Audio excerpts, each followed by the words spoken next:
Welcome, everyone, to the District House. It is so joyful to be speaking and presenting to a full audience. Thank you, Bill, for bringing this community forth tonight. Yeah, so this is Bill. He journeyed from Cambria to join us at the District House. And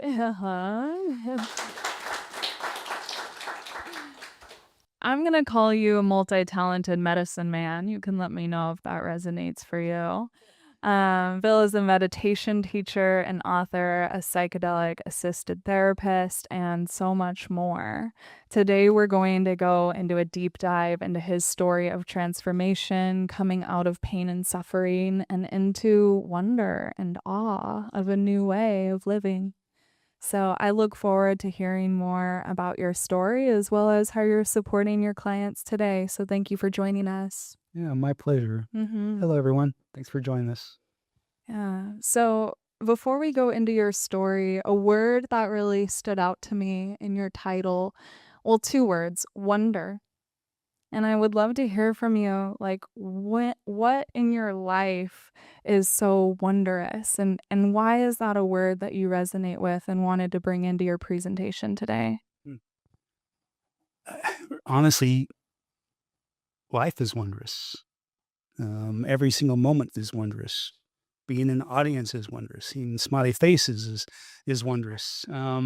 Gosh, driving down here was wondrous. There's so many opportunities every single moment to actually appreciate being alive. Um, but that wasn't always the case for me. You know, there was a time when not living seemed preferable. And so to transition from that to contentment, to gratitude, to compassion, to love, to joy. Yeah, that's wondrous. Yeah. Yeah. So you shared with me while we were in preparation for this talk that there were some major life events that supported you in this transition to seeing the wonder in it all.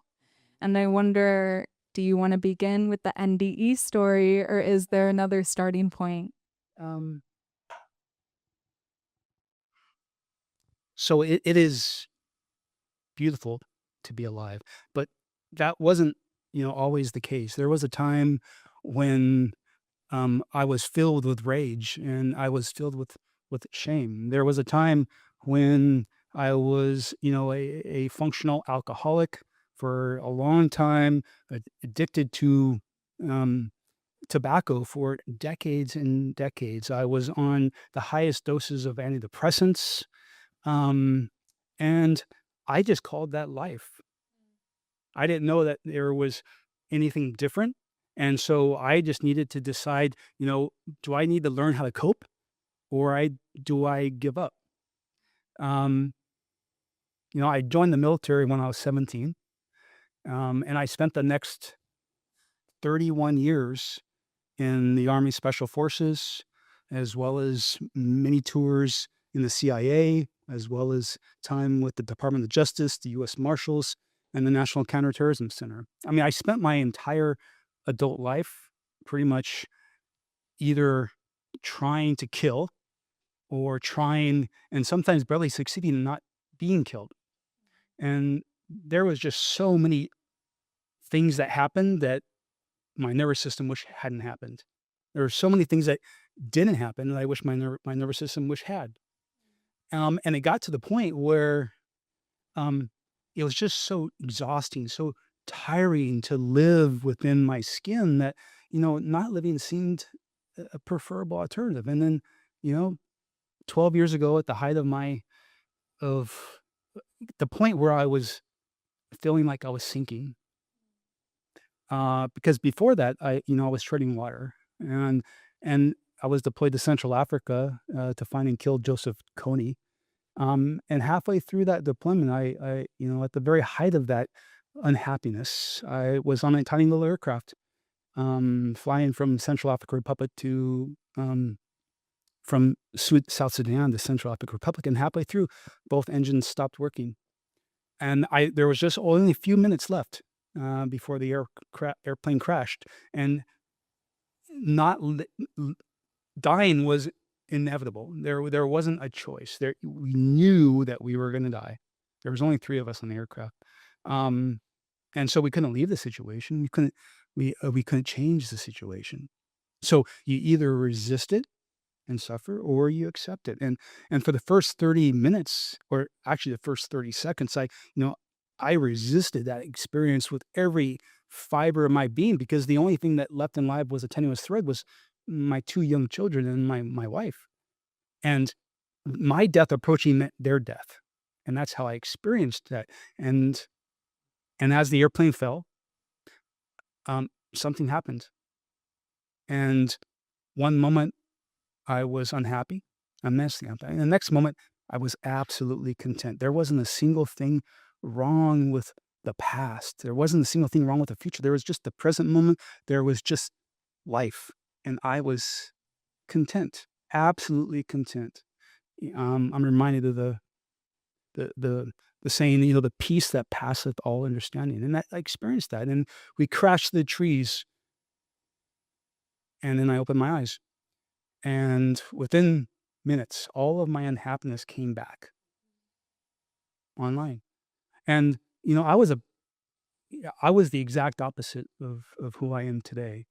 I was a religion to me was Rush Limbaugh and Fox and Friends. Um, and spirituality was the farthest thing from my mind at the time.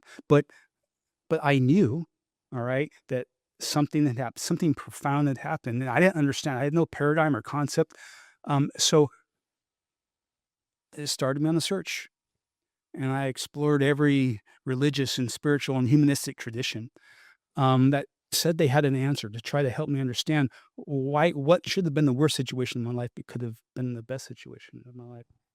I'm so curious to explore this a little bit more because I'm thinking back to that version of you and his state of consciousness. And I wonder, what was the questioning like? Was it like, what just happened to me? Or was there language to be able to say I had a spiritual experience? No, yeah, there wasn't any language. There was just the experience of suffering, and then not. And so I explored every tradition possible, and within a year or a year and a half, I eventually discovered Buddhism. I eventually discovered Vipassana. I just discovered meditation, mindfulness meditation, and I practiced and I learned and I practiced and I learned, and over the course of days and weeks and months and then years, slowly I began to change, and as I changed, suddenly the world transformed slowly around me. And this was while you were still in the military. Yeah, I was still in the military. And so in time, I became a different person. The military no longer resonated with the person I was, and so I retired. And the only thing I knew at the time is um, I wanted to learn to teach meditation. Um, yeah. Yeah. That's beautiful. I feel so curious also just to give more space to this piece where you're still in the military and you're developing your mindfulness meditation practice and you're building a new relationship to life. And the military and the exposure you had to some incredibly intense things, um, which no doubt are tragic in many ways. But I feel curious how your relationship to those tragedies started to shift and what that sounded like. Mm. I mean, it's the same experiences that back then um, caused me to want to not be alive. Slowly, imperceptibly, to now I look back, and it's not it is impossible for me to want that past to be different than it is, because so much of our human suffering comes from the human mind projecting itself into the past and then hoping that we're different. And it is that very internal war that is the source of so much of our unhappiness, because we're not living in the past. We're living in the story that the mind's creating about the past, and we're living in it now in the present moment, filling our body with unpleasant energy that distorts our perception of life, which is only now. Yeah. Yeah. So I'm almost hearing that this exposure you had to war in the military was originally a source of like suicidal ideation. And then it shifted into this now I want to live reclamation. Yeah. Yeah. Yeah. And so that guided you to become a meditation teacher. And what were the origins of sharing meditation with others? What was that like? Wow. So when I retired, I was going through a 2-year course, become a meditation teacher with Tara Brach and Jack Cornfield. And then parts of that, I just knew I wanted to hike. And so I hiked the Pacific Crest Trail. And as part of the Pacific Crest Trail, I'd never done a psychedelic in my life. Um, and but I was becoming a meditation teacher, and meditation transformed me. And in the process, I interacted with other hikers who were on the trail for their own trauma, um, who were having bad psychedelic experiences. And they asked for help, and I offered help, and I sat down with them in this space, and I guided them in meditations, bringing in my own story, and I saw that that helped them. And so that was 6 years ago, and now that is what I do full time, 3 days a week, 9 hours a day with one person, with couples, with groups, from every possible walk of life, from across the country, and all through word of mouth and referrals. Yeah. So, this moment of finding these other hikers in psychedelic distress, I feel curious what you immediately identified about their state and what in your tool set you knew to call upon in that moment. Well, if you're suffering, I know that suffering was immediately preceded by a thought that created it. And they were identified with their mind. And so in the psychedelic space, um, they are completely receptive to neuroplasticity. They are open to the possibility of thinking about themselves and the world and their past and their future in a completely different way. But more importantly, they're able to feel differently about what was before immensely unpleasant. And so it was a chink in the prison that they were living in, and not knowing that they were even living within a prison. And the space provides them a new way to realize, wow, um, maybe there's a different way of being. If right before I was absolutely miserable and completely afraid and mad, and now I feel less so, which is more true? Which is more true?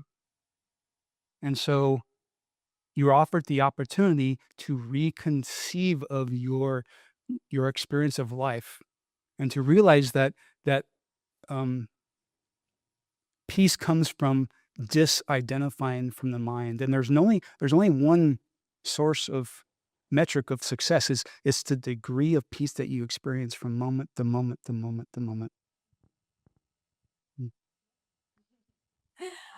I love that. And I also acknowledge that that may be abstract or Mm. sometimes challenging to fully receive. Yeah. And I think it's such a valuable metric to embrace, and that there is like a self accountability that one can develop just to expand their capacity to hold peace in moment to moment.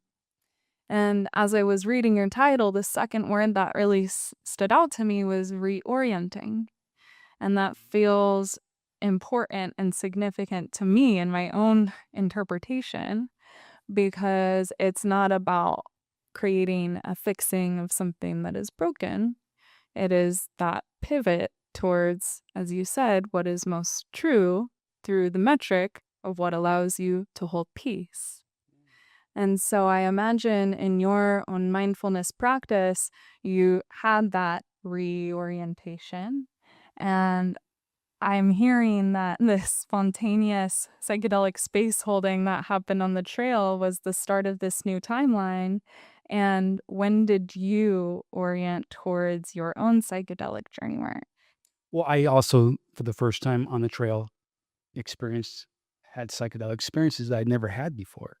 For the first time, I hadn't done a drug other than our very disastrous legal drugs that we're allowed right now. I hadn't done a drug since I was 15. Alcohol. Yes. Cannabis in high school. Um, and before that was just alcohol and tobacco.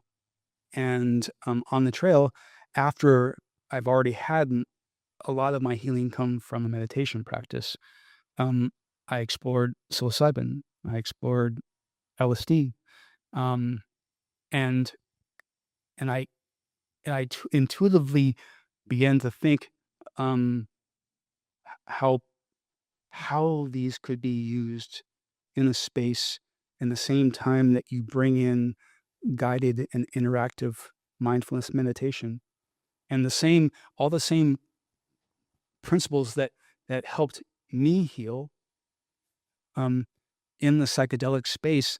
The person is so much more receptive to hear and listen. It's like um, suddenly, you know, over the course of your lifetime, you're born with almost an infinite complexity of possible emotions that you can jump from joy to anger to you get bam bam bam all over the place, and then slowly over the course of a lifetime, you through experience you start narrowing down. Pretty soon, you start only taking the same pathways, the same neural pathways, and pretty soon, like me, it was just mostly variations on rage, variations on shame, and I didn't know any difference.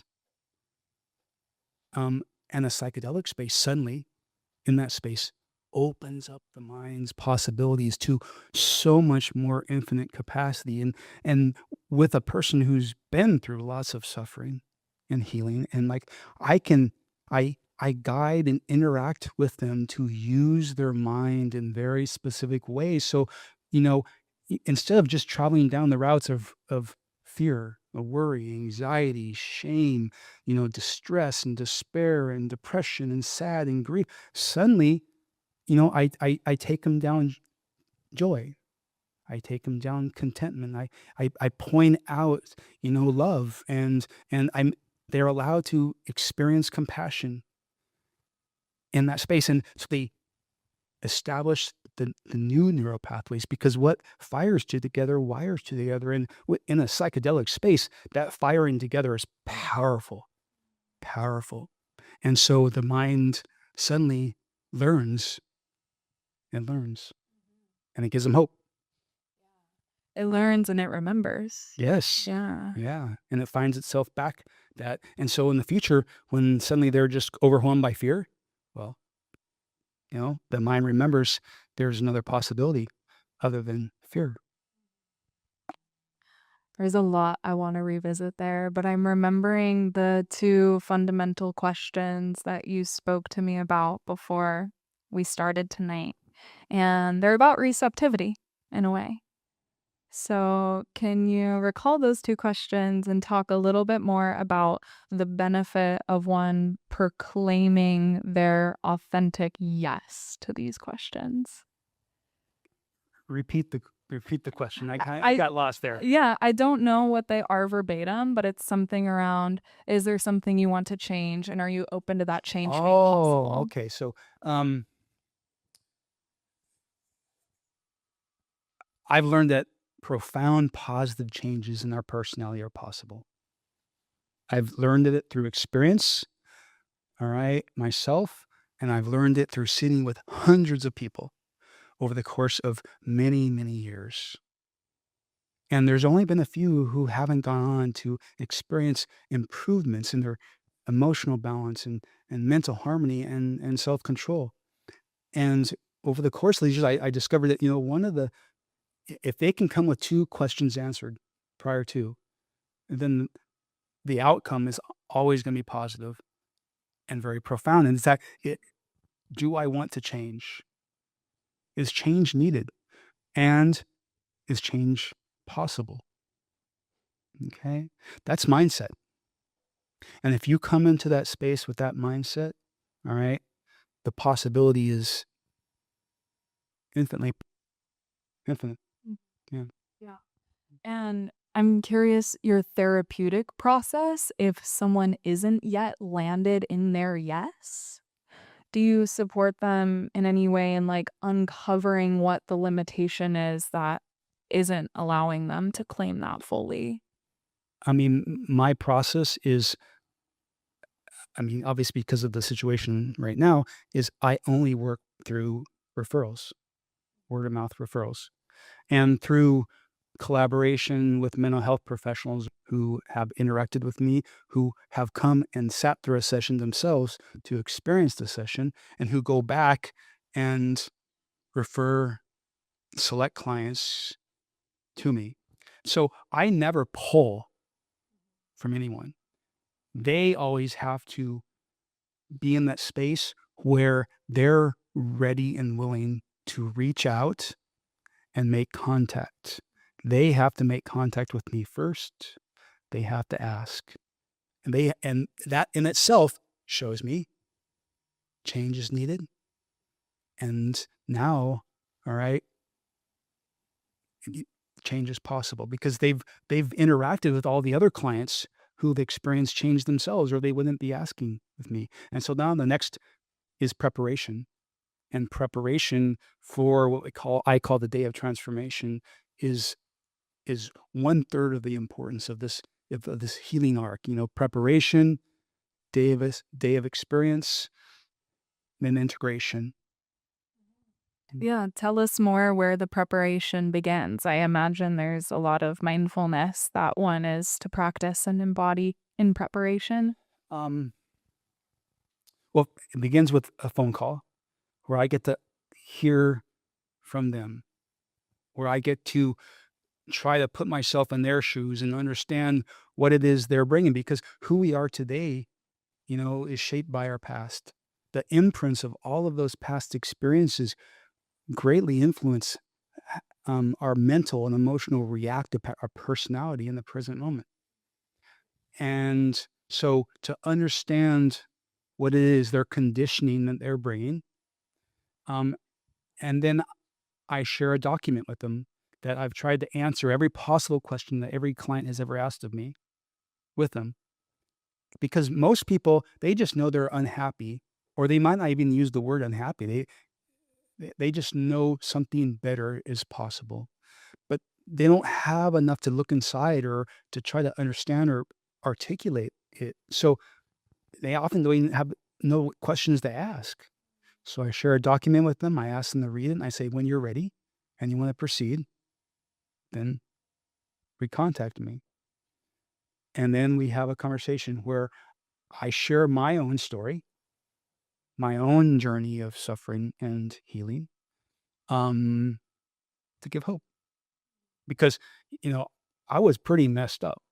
And if if I can change, all right, I they know that profound change is possible for them. All right. Because there's been few people that I've interacted with, and I've interacted with a lot that were worse than me. Okay. Yeah. So then we shred a document, we go through preparation, and one of the most important things about preparation are your intentions and your aspirations. All right. What is it that you want to change about yourself? All right. And what is it you want to release? And what is it that you want to invite in? What do you want to be free from? And what do you want to be free to? All right. And I ask them to think about them, and I talk with them about them, and then they share those with me. All right. And with that understanding, I craft the day to support them in the psychedelic space. Yeah.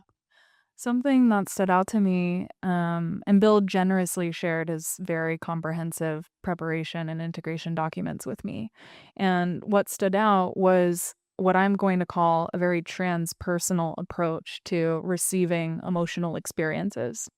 And there's an adjustment in language away from the identification and more into the neutral narration of an emotional experience. And so I would love for you to just describe that in your own way and the value of just being exposed to that as a possible framework before entering the day of transformation. Um, think of all of your afflictions. What is unique to you? You know, fear. What you are afraid of is unique to you, but the structure that humans are afraid is universal. Um, Shame, worry, anxiety, fear, depression, sadness, grief, hatred, rage, you name it. They're all just unconscious conditioning, old programs that were put in place long ago. That powerful emotion might have been appropriate and adaptive at the time that it happened, but the problem is it's not changing. It's on a continuous loop and loop and loop, and every time it's triggered, it is unpleasant. And the most powerful thing you want, the most normal thing, is to I want to not be with that unpleasant memory, that unpleasant experience. I don't want to be with it. So we do everything but what is productive and beneficial and healing. We numb ourselves to it in 1,000 different ways. We turn away from the fear and the rage and shame. We run away, we push away, we fight. All right.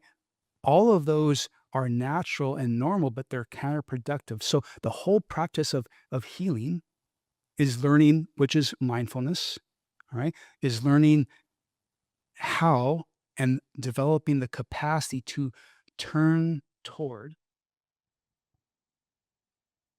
fear, turn toward the shame, move toward it, meet it.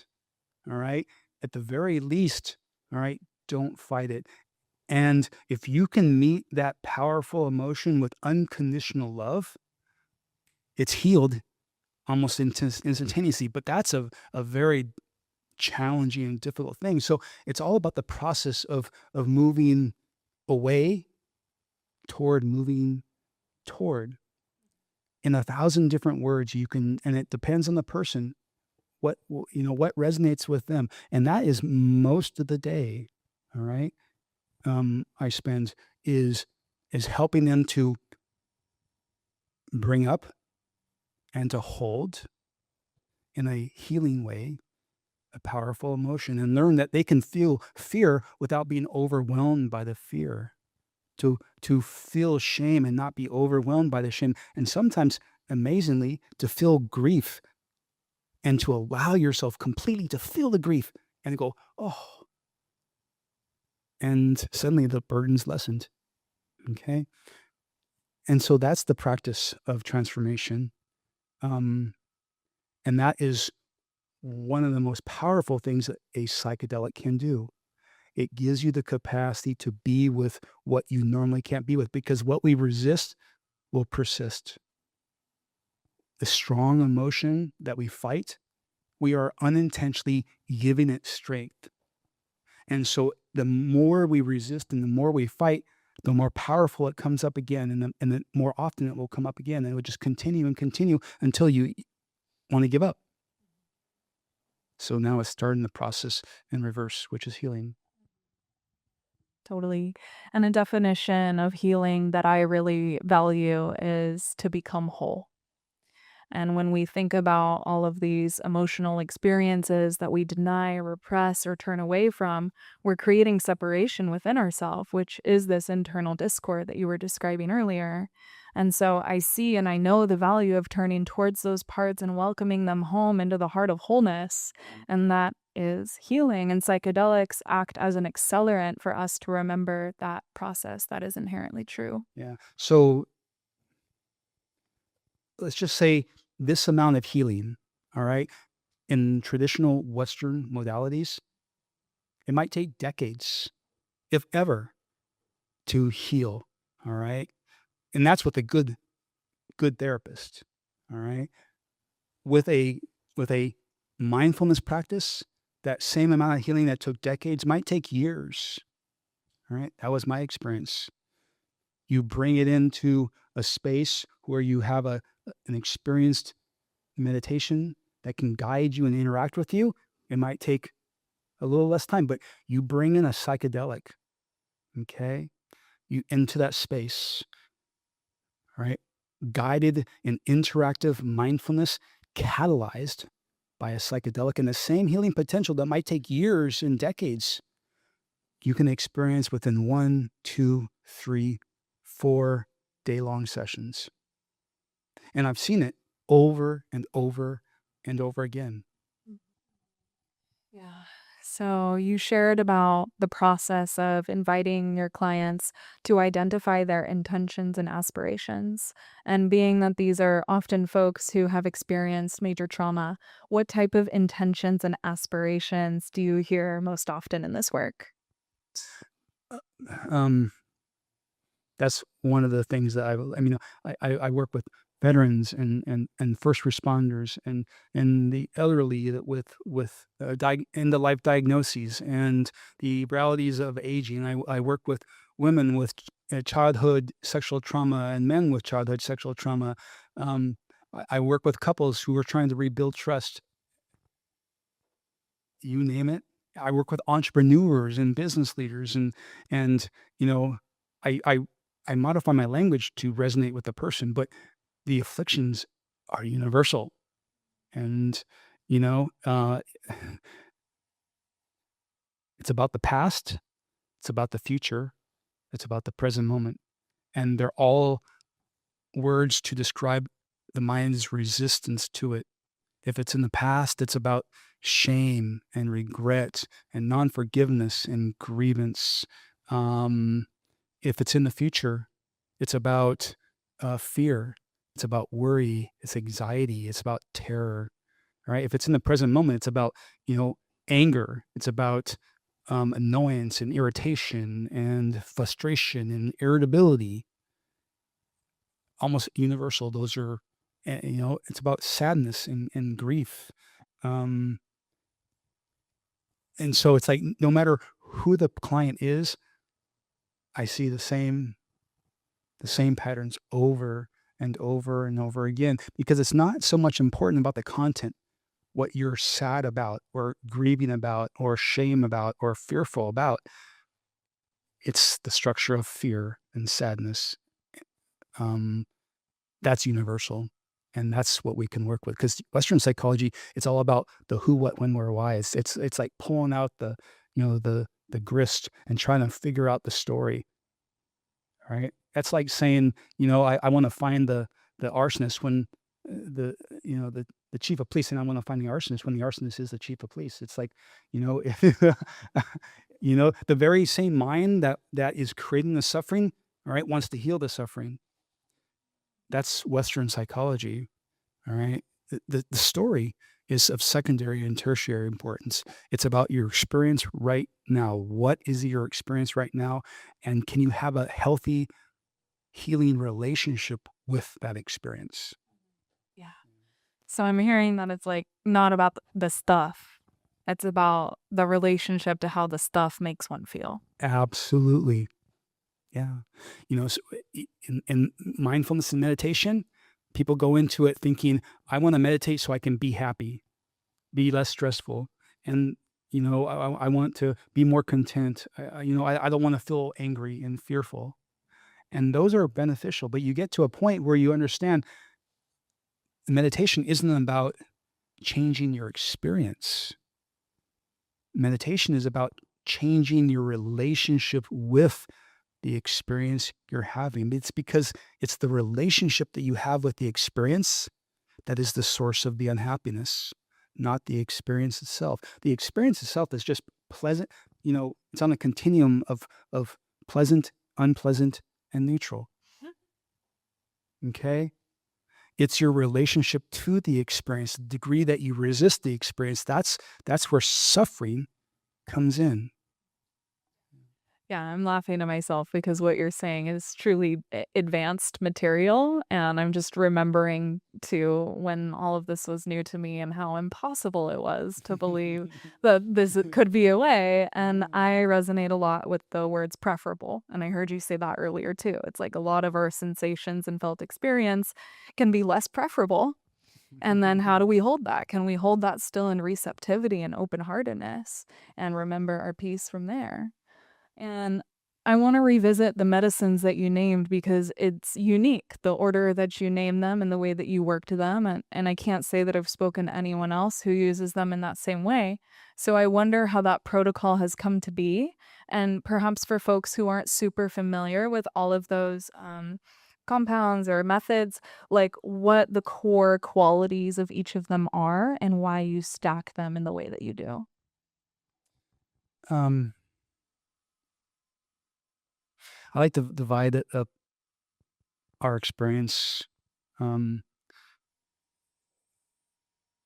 for the morning, it's always about heart opening and guiding the person to enter into a healing relationship with their experience in their life.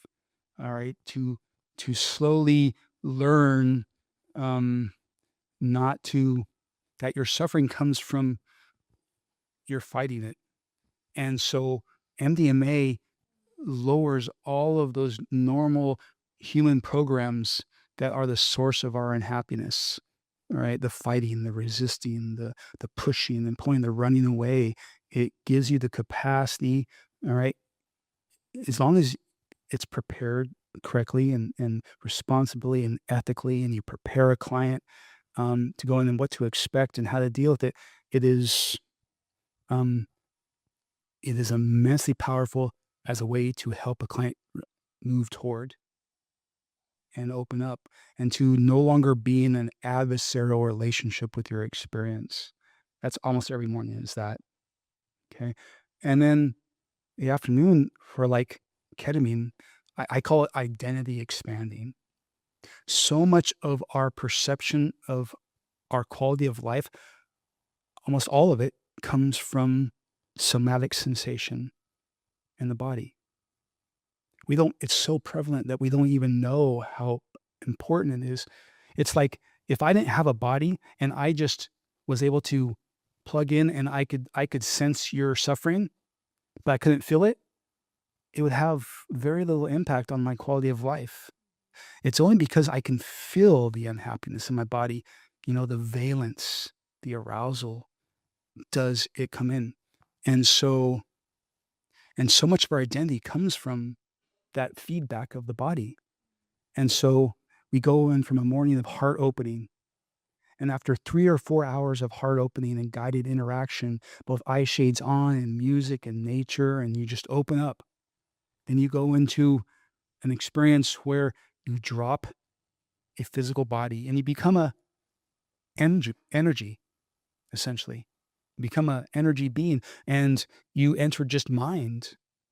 And the mind is you I think reconceptualize identity. All right. And because so much of your identity, the story that you tell yourself about yourself comes from the sensations in your body. And so that's why that now psilocybin, very different experience, but the same thing. Spend the morning heart opening. Then you go into a psilocybin experience. Okay. Uh, m- m- just as profound, but very different.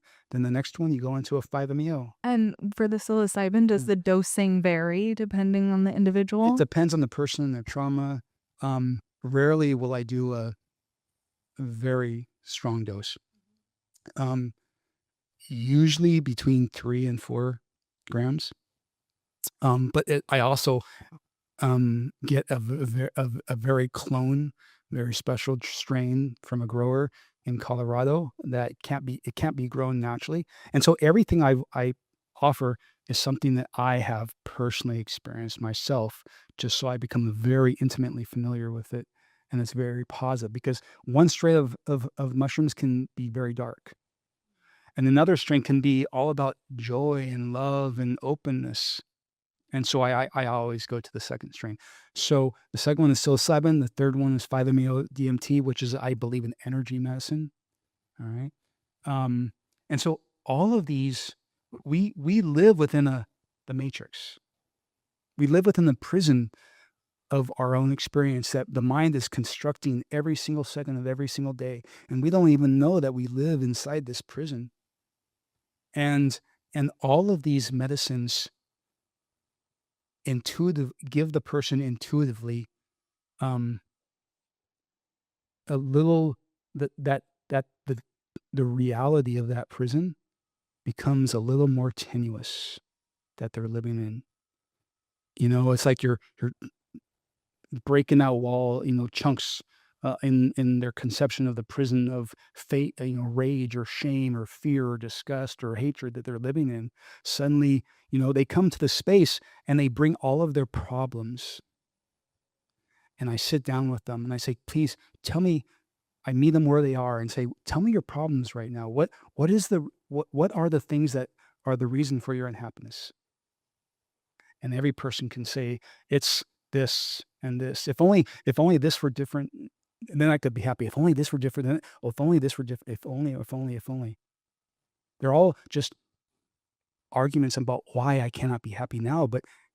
And then 45 minutes later, suddenly I ask them, tell me your problems.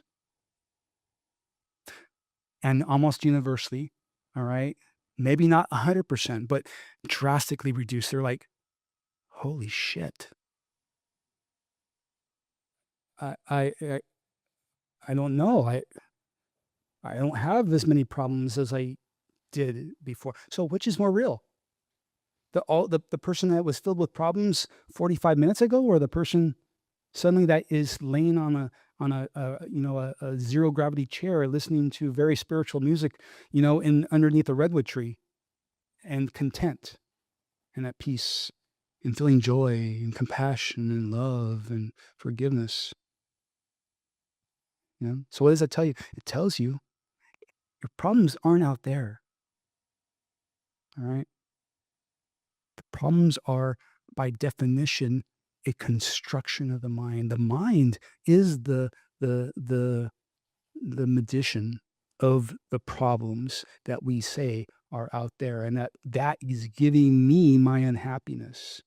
I was filled with those problems. I was filled with the things in the world, God, the world, existence, politicians, the government, the military, my leaders, my subordinates, you name it. I was angry about it. Okay. And I turned that rage inward. Rage turned inward is shame. All right. It's the same, but it's just different directed. All right. And then slowly over the course of days and weeks and months and years, um, and in the psychedelic session, you can learn, at least intuitively, it takes time, all right, that the problem is out there. Your unhappiness is not derived. Your peace isn't derived. Your peace is your nature. It's it's who you are. It's under the carapace of all of that unhelpful conditioning. And as you break that conditioning down, all right, naturally what arises, all right, contentment and peace and gratitude and forgiveness is important to actually, in a psychedelic space, to guide them, because it's not just about bringing up unhappiness and working with unhappiness. It's just as important to if some degree of contentment or happiness or joy is there, point it out to them and have them savor it and bathe in it and like marinate in it, because you're strengthening those neural pathways. And if it's not there and there's not trauma going on, well, then I guide them to cultivate beautiful mind and heart states. I ask them to tell me about your child, all right, or your spouse, or something's important in your life, and suddenly they bring up and they create joy. Okay, yeah. It's beautiful guidance. And encapsulate the integration process, maybe between journeys or at the end of the multi-session experience? Um, but integration just means many to one, two to one. It's the slow unification. All right. And one of the things that almost universally happens is the mind tries to search and grab and create meaning out of the experience itself. And often it's that very struggle that prevents profoundly life changing insights to arise spontaneously and naturally after a strong medicine session. But one of the most important things is to normalize the difficulty that the client will go through the night, the day after, or the weeks afterwards. And and so one is to know that it is often, I think, integration that is more important, right, than the session itself. All right, is the integration afterwards for healing, because the day opened up the mind to create new neural pathways, and the mind now is is open to change. Now is the time to create the new patterns, the new habits, the new life affirming, things that you do during the day. So especially for a person, if they leave a session, I give them all the resources and tools to create and establish their own meditation practice, because it's not about the session is not a shot. All right. The session is the I conceptualize the session as like what the airplane crash was for me and the peace that I experienced for just a few minutes in that airplane crash. All right. It broke through it. It gave me the motivation, the drive, the focus and energy to want to get back to that peace again and to know that that peace is possible. So if a person leaves and they take charge of their own healing, all right, then it's success, I think. Yeah. So I talk to them about, the practice of healing. It's not just it's philosophical, it's contemplative, and it's virtue. You know, learn about the practice of meditation and spirituality, learn about it, read about it, listen about it, discuss it, practice, actually formal sitting meditation practice. And then have that be your practice as you go about the world, how you talk and interact and stand in lines and drive in traffic. Have that be the practice as well. Yeah. Sweet.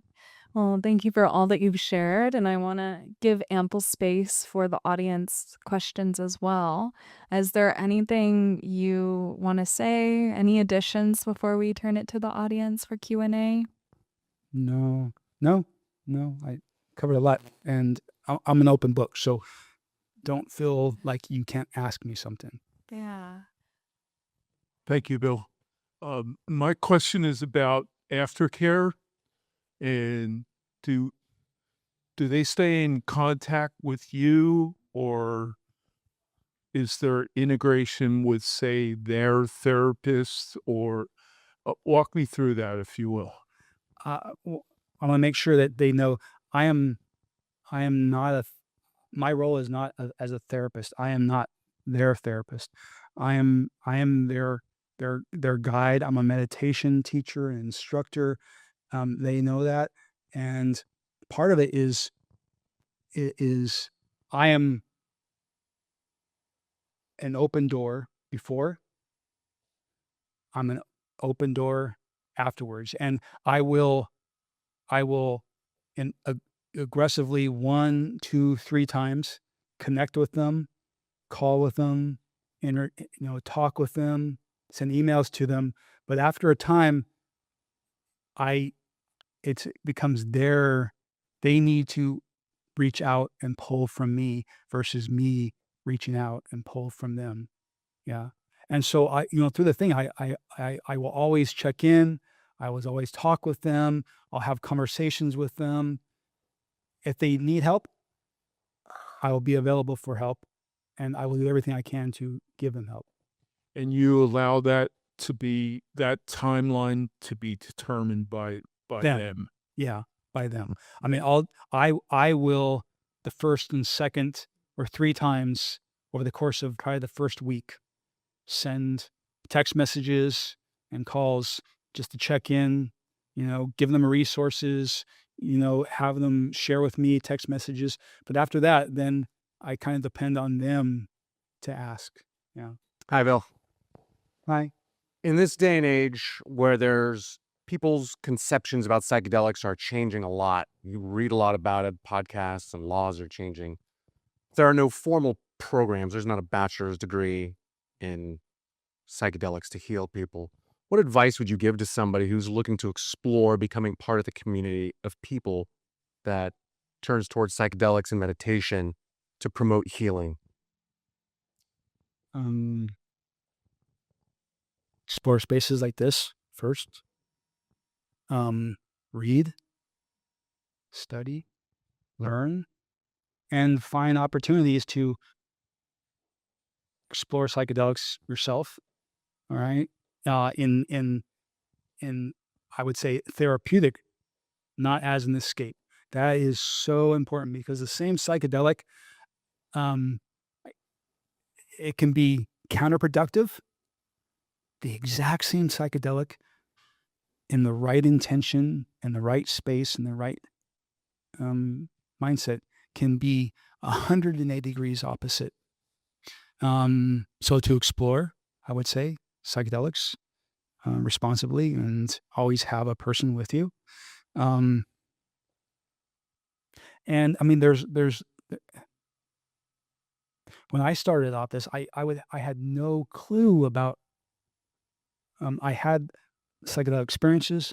I had experiences with people on psychedelics and helping them, and I just felt a calling to want to explore this and want to learn more about it.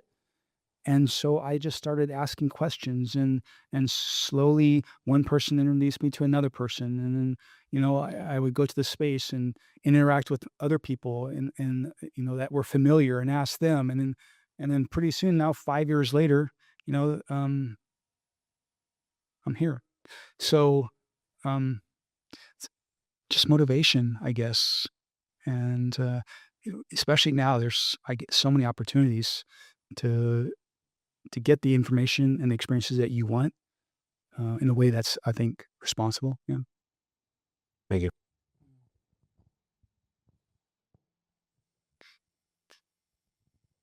I think for the talk tonight. Question I have is when you go in, do you find it's helpful to go in with an intention, or is this just discovery, or is this just see what happens? Mm, um, I think in having an intention of change is immensely important to create the internal atmosphere of a person to experience the change. It's like, the months prior to we fine tune and hone and to simplify, what exactly is it that that no longer serves you? What is it that you want to invite in? Is it I want to be these are common. I want to be less reactive. I want to be more loving. I want to, be less fearful. I want to not worry as much. I want to not be as self-judgmental. I want to forgive. I want to, I want to have less fear. Those are very common.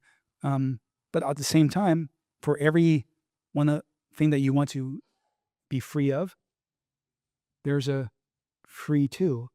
So I want to be able to love more. I want to feel compassion. I want to be able to not be angry at my kids. And then we fine tune that now, and I I encourage them to make it very simple, like only 3 or 4 at the most, right? Um, and then we talk about them, and we share them, and we analyze them, and they write them, and they share them with me, and this process, it's like little fairy dust that trickles down into the subconscious that are there, even though they don't know it, assisting and guiding them in the psychedelic space. Yeah. So is the experience then is you're taking out away the reactivity, which is the deep neural pathway, and allowing then for new ones to form so you don't just keep going back to in a reactive way back to the old pattern. Something like that? Um, I'm not taking away their reactivity. I would say the reactivity is the source of their unhappiness. The expression of that reactivity is unique to them. It's like fear is a reaction, shame's a reaction. All of these are just unconscious programs that are reactions. It's our relationship with the reaction that either perpetuates it and exacerbates it, or slowly transforms it, heals it, and purifies it. So I don't take that away. The preparation, the set and setting, that the space, and the psychedelic, and my guidance and interaction during the session, they all attenuate the reaction that would normally be there. Yeah. All right. If a moment of, a moment of some traumatic experience in the past, it wasn't the experience itself that was traumatic. It was the person's reaction to the experience that was the source of the trauma. The same goes in the psychedelic space. So with the assistance of a, psychedelic, assistance of preparation, assistance to that, you can mold a person's relationship with that old program, so that that relationship heals the program, updates the program, release however word you want to. Does that make sense? Yeah, that makes sense. Okay, yeah, yeah.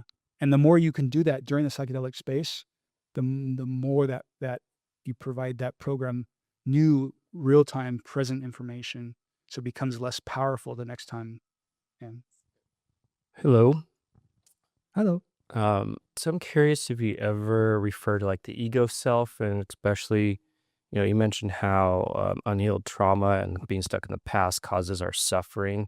As part of my mindfulness practice is asking if my ego self is allowing the past trauma to put a filter on what's occurring right now in front of me in this moment. I guess it all depends on what you mean by my ego self. Right. Just so we're, not talking cross purposes. I mean, what I say is your ego self is your personality today. All right. And that personality is just a cornucopia of automatic programs that were put in place long ago. It's like a carapace of all these automatic programs, that are you're on auto drive.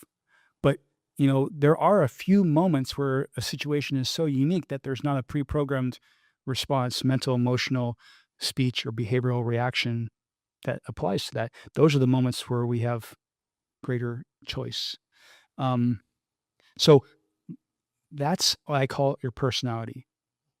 And a personality is a beautiful and important thing.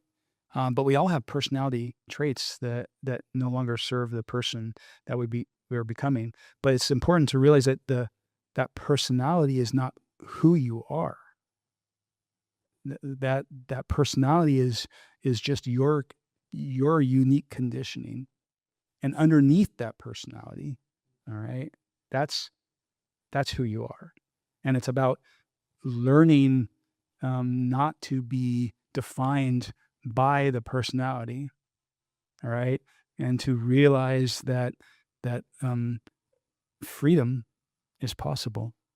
And so the path of healing is not to get somewhere else. It's eventually in time to arrive back to where you are now, and to realize you already are everything that you've wanted to become.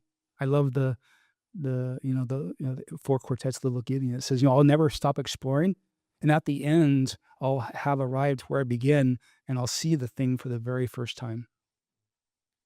And the same thing goes for, I think it's Galway who said, sometimes it's necessary to reteach a thing its own loveliness. So that's what this is all about.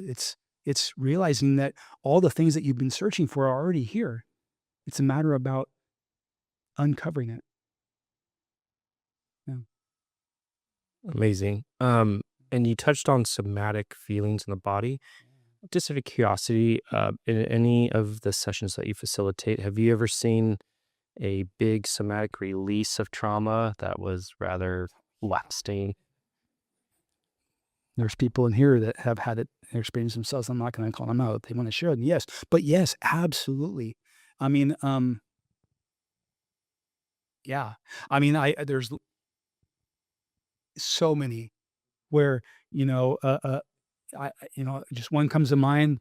Um, Lots of sadness, and suddenly we spent the morning, practicing allowing it and actually feeling it, and at some point something happened, and just a wave of grief arose, and just an intense feeling, whoosh, grief, and there was no resistance to it. It was just complete, like, and within 5 minutes, he's like, "Oh my God, I feel so good," you know, after crying for 5 minutes. You know, I mean, that we get in the way of our own healing because we're so intelligent. I mean, think about nature. On the plains, you've seen documentaries. A 10 spear gone. They escape. All right, all of a sudden, shake. They go back to eating. Absolutely nothing. It's like nothing took place. Okay, that's because it allowed that surge of energy to arise and to be completely just go through without any interference and no residue left. We are all about interfering in that natural healing process. We're all about trying to get in the way of the full expression. If in the moment of overwhelm, all right, if you can completely be open and completely allow that emotion to express itself, I believe there would never be trauma. It's the interference that puts the program in place. Because at that time, that expression of fear and worry or hatred, or some part of your mind thought it served some beneficial purpose. It was adaptive, at least for some part of your mind believed it was adaptive. But at that moment of expression, we got in the way and we interfered with it. So it became a unconscious program that gets triggered in the present moment. It comes up again. And every time it comes up, we get in the way with it, try to push it away, fight it. All right. Yeah. Yes. Last question. How many years did you drink? How long has it been since you stopped drinking? And I haven't stopped drinking. I drink a couple glasses of wine. Yeah. I'm just, I, I, I, I don't need alcohol, as a way to not be with my difficult inner life anymore. You know, every that's essentially what everyone's doing in 1,000 different ways. Is just there's some unpleasant energy in your body, and whether you realize it or not, you're just finding your way to try to get away from it. All right, to cope with it, to cover it up, to antidote it, to escape it. Work, drugs, sex, alcohol, drugs, money, power. Every person comes with their own coping techniques. Yeah, it's all about trying to get away from the unpleasant energy in your body. Mr. Open Book, would you mind sharing? I should. First one's easy. Could you share your experience on the PCT of a psychedelic? I'm curious what happened for you. Remember. Well, the first one was mushrooms. Yeah, and it was What was the experience? what was the Yeah. experience? Um, Honestly, I don't remember the experience. I remember it being profound. Um, it was a very high. I do remember the experience. Now that Yeah. yeah, essentially it was a large amount, and at some point I was having an experience, and then there was no experiencer. There was just experience. And then at some point, in the future, I slowly came back in. And and as I came back in, it was like I was it's like I was a baby opening my eyes and experiencing the world for the first time. And I remember, looking at the trees and just crying, because there was no story, there was no history, there was no, and I remember laying there and just bawling through just joy and like seeing, it's like we go through life and everything is through an opaque screen, and some psychedelics wipe that screen away, and you're able to experience the aliveness of everything of everything. Yeah. Yeah, great. Thank you. Yeah. Can I ask another question? Sure. In your healing, your journeying, did you discover a deeper reason why you joined the special forces? To avoid something or to overcome something? I mean, I was raised to with awful parents. Just kidding, my mom's there. Um,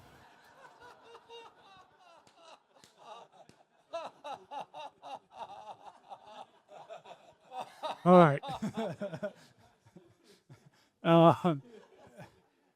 um, to help people that were less fortunate.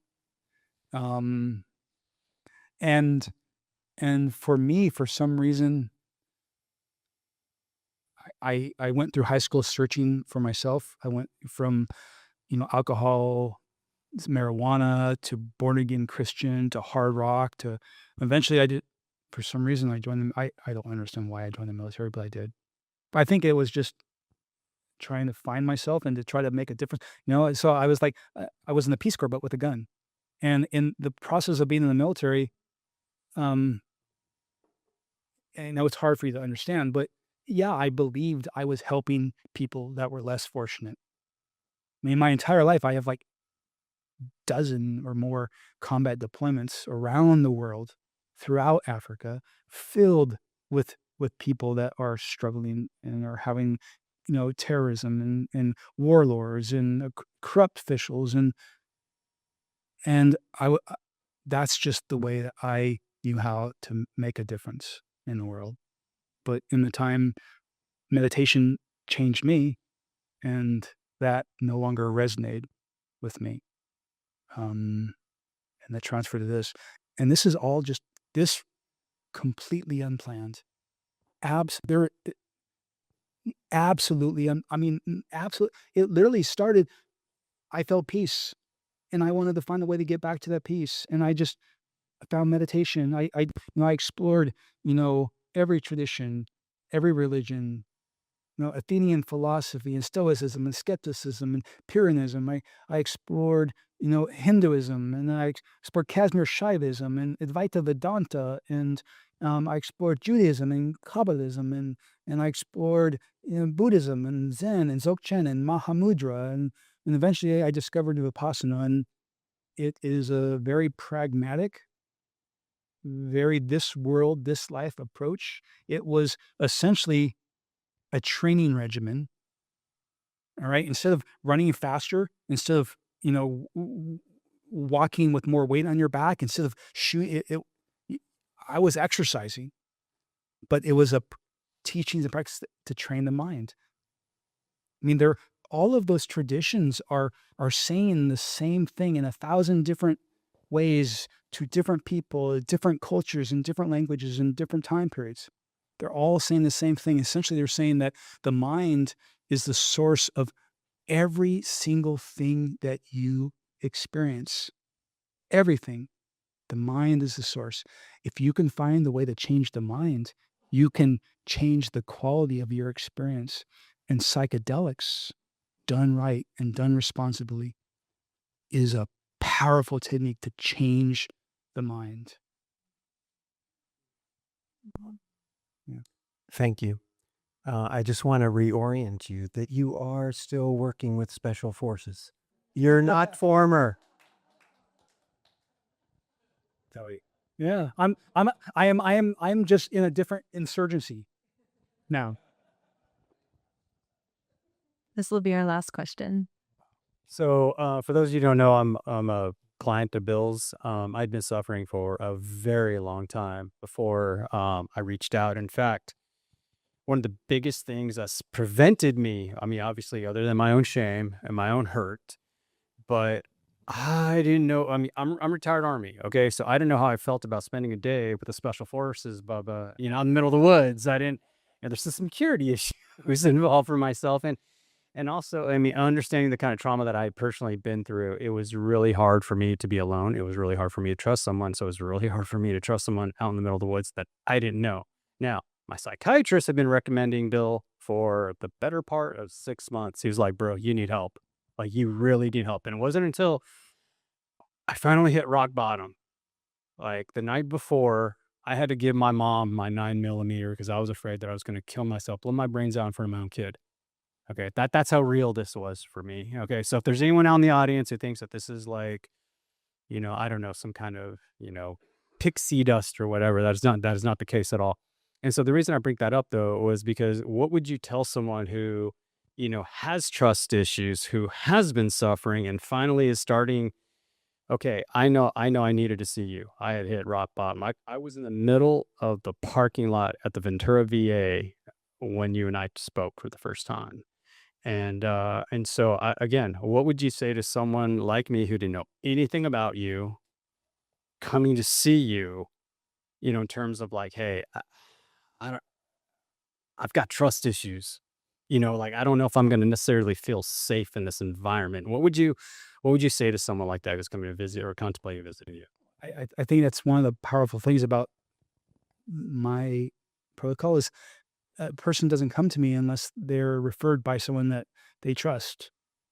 Whether that's their therapist that they've worked with and they trust, and the therapist knows and trusts me, or a former client that they're friends with and that they trust. And so that trust is borrowed from them first. And based upon that inspires them to go through the process to eventually reach out and talk with me. And then trust is cultivated over the course of, weeks to months. Often it's months and months and months ahead that I'm able to see a client. So, conversations, emails or text messages, reading my website, reading all of the testimonials of other people who have gone through it before. Yeah. And obviously a leap of faith.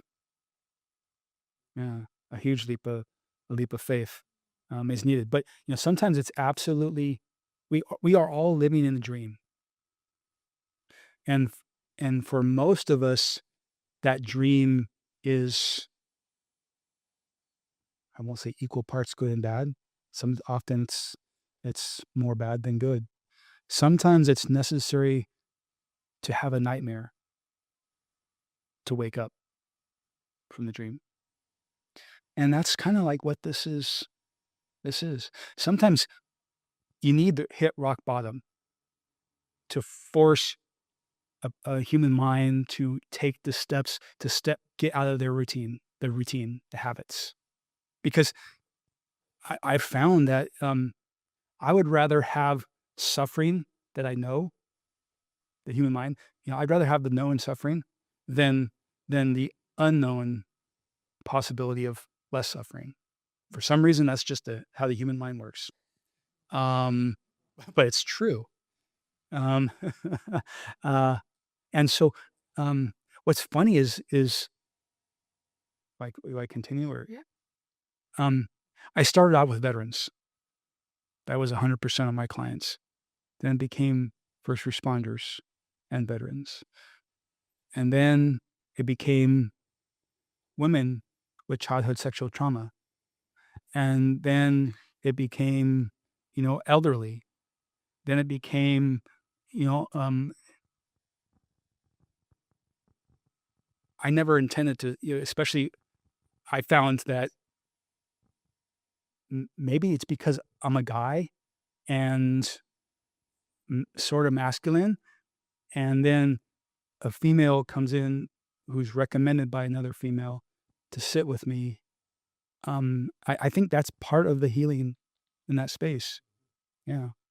Because probably about 50% of my clients are female childhood sexual abuse now. Yeah. Mm.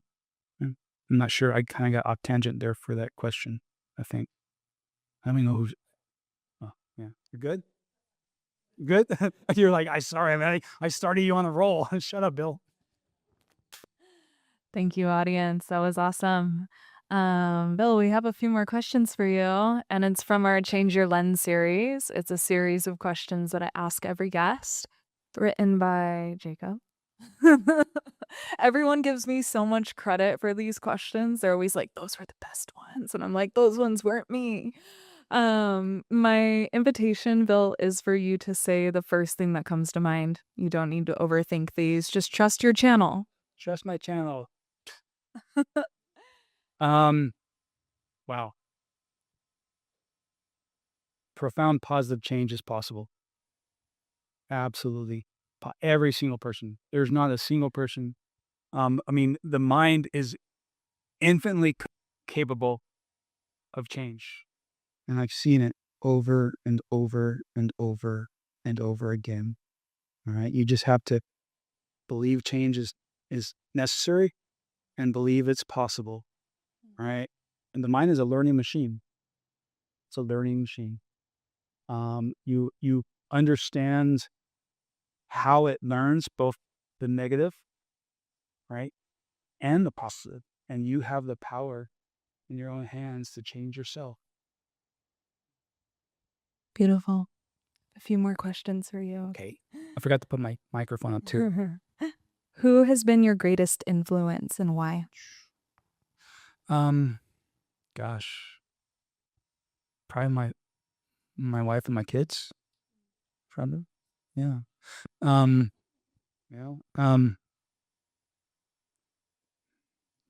They're just amazing, beautiful, and supportive and loving, and they were everything that I was not. They were the tenuous lifeline, the safety vest as I was drowning. Yeah. Beautiful. And if you were stranded on an island with only one book, what are you reading? Wow. On an island with only one book, what am I reading? I love science fiction and fantasy.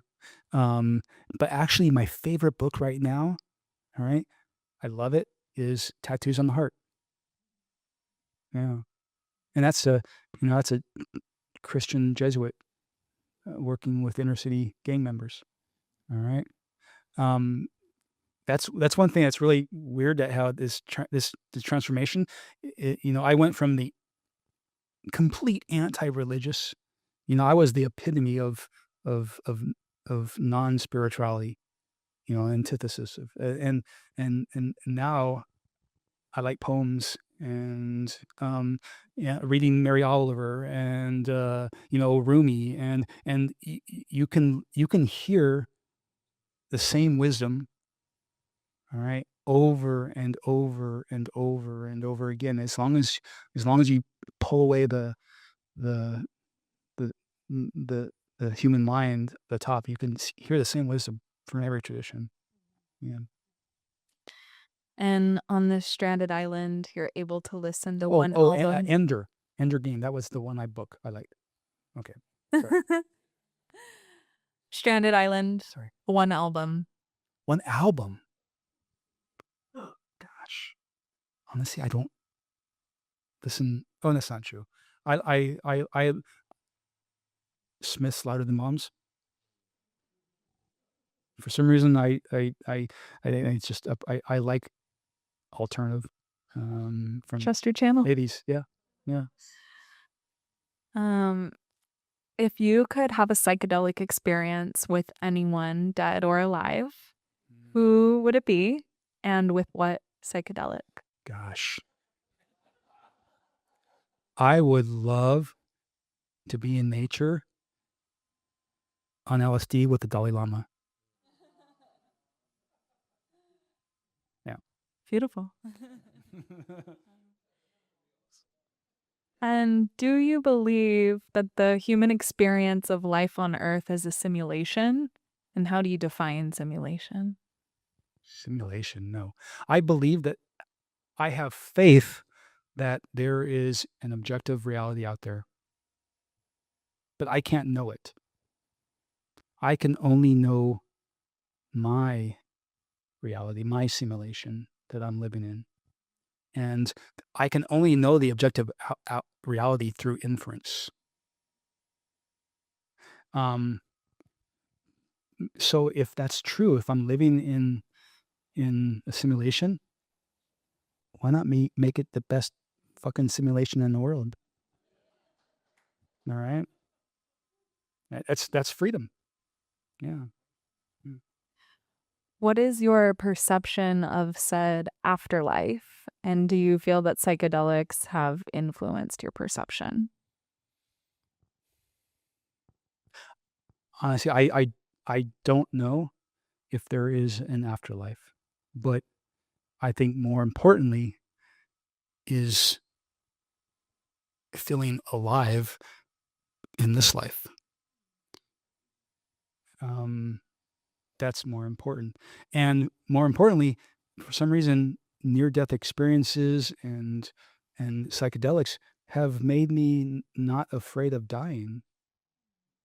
Um, I I know, I don't say I don't, but it's so much less to identify with this body.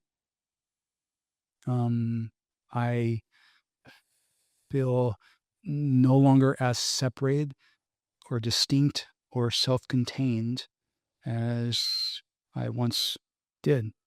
And I think that's one of the powers of psychedelics is connectedness. Yeah, because our separation is another construct of the human mind. All right. And I mean, if you want anything, everything that we think is real is made up of things that we know aren't real. And that's from, I think, Niels Bohr. All right. Yeah. Is there a psychedelic that you're fascinated with and haven't tried yet but hope to? I've never done Ibogaine. So yes, that's the one psychedelic that I am interested, but haven't done. I want to have you back to the district house after you have your Ibogaine experience. Okay. Yeah. All right. Yeah. Tell us a fascinating story about a psychedelic journey you've had. Wow.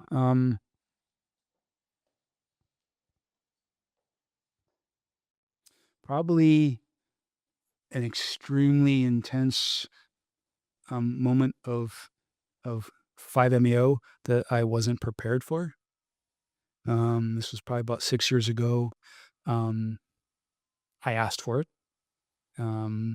And essentially my belief is that extremely high doses it is a control-alt-delete of the amygdala, the mechanism by which activates the fight and flight response, the mechanism of control, control, control. And the basis of that control is a sense of self right in the center. All right. The self is control, perception of control, and control is self. A high dose of 5-MeO grabs that and says no longer key. And I remember being in absolute terror. I was seeing the person through a funnel up there, and I saw his smiling face and his hand like this.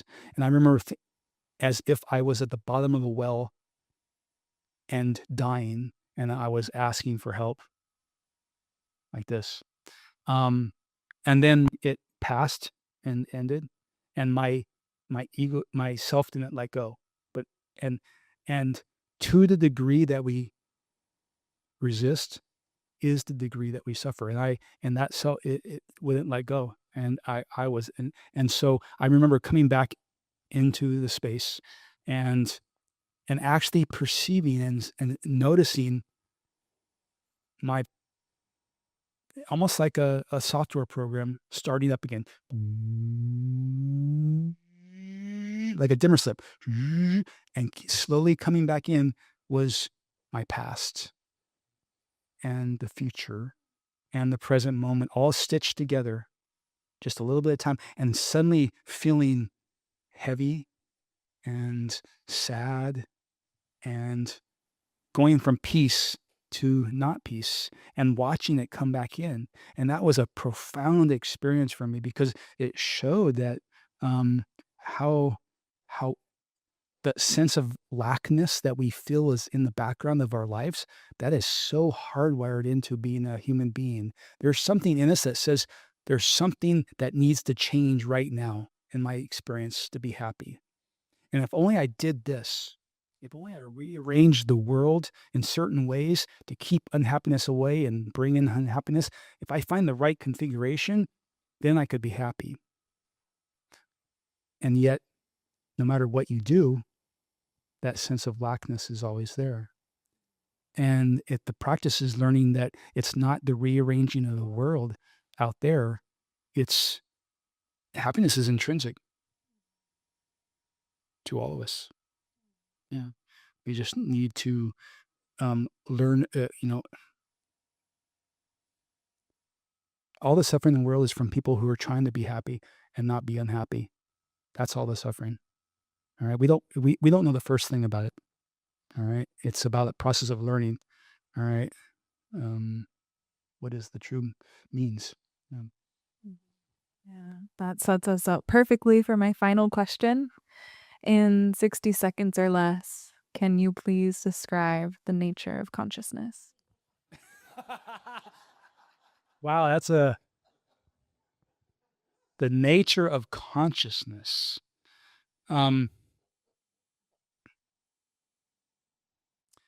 That, I mean, wow. 60 seconds or less. Consciousness is the totality of your experience is only 6 things. All right. Well, I know there's a lot more senses than 5. I understand that now, but let's for simplicity's sake, just 5 senses. It's your 5 senses. All right. And the mind and its contents. All right. And consciousness is the knowing capacity. All right. Of knowing and what is known. All right.